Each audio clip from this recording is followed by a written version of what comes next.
So the state of Indiana is now suing TikTok, accusing TikTok of deceiving consumers about its content and data security. According to the Wall Street Journal, this is the latest in a growing number of moves by state officials to push back against the platform's influence on kids and its connections to China. The state said its lawsuits are the first of their kind against the popular app and its owner, Beijing-based ByteDance Ltd. In one of the complaints, Indiana alleged that TikTok's algorithm is designed to addict young users and promotes harmful content that isn't appropriate for them. The lawsuit cites studies and reports linking heavy use of the platform to mental disorders among teenagers, including eating disorders and depression. By the way, again, one thing that I think is really ironic here is many members of the left will agree that TikTok and social media apps facilitate suicidal ideation, that these things facilitate confusion among kids and anorexia and social contagion, but apparently not with regard to radical gender ideology. And so the radical uptick in the number of people identifying as LGBTQ plus minus divided by a sign happy face emoji is rising radically, but it has nothing to do with the availability of social media and messages being pushed by social media. That's just a pure upswing because of freedom, and all that sort of thing.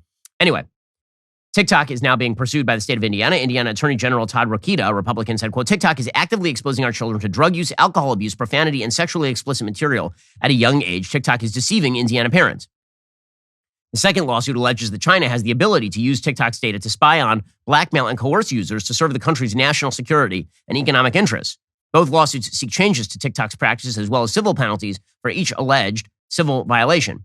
Also on Wednesday, Texas Governor Greg Abbott banned the use of TikTok on government-issued devices, citing concerns the platform could assist China in the surveillance of Americans and other intelligence work. Other states have started making similar moves in recent weeks. Abbott said, quote, this TikTok ban extends to all state-issued cell phones, laptops, tablets, desktop computers, and other devices capable of internet connectivity, and it must be strictly enforced. TikTok says, quote, the safety, privacy, and security of our community is our top priority. We build youth well-being into our policies, limit features by age, empower parents with tools and resources, and continue to invest in new ways to enjoy content based on age appropriateness or family comfort. We're also confident we're on a path in our negotiations with the U.S. government to fully satisfy all reasonable U.S. national security concerns. Yeah, I do not think that is true. I have serious doubts as to whether that is the case. The White House, for its part, has no comment on any of this. Karine Jean-Pierre, world's worst press secretary, she was asked specifically about TikTok and states cracking down on it. She had no comment. Thank you, Karine. I just wanted to follow up on TikTok. I know you said you can't comment, but the U.S. business operations of the company have effectively been in question for nearly 3 years. And I'm wondering at what point you think there might be an outcome one way or another on whether it can operate here. I'm just not going to comment on an ongoing review that CFIUS is doing.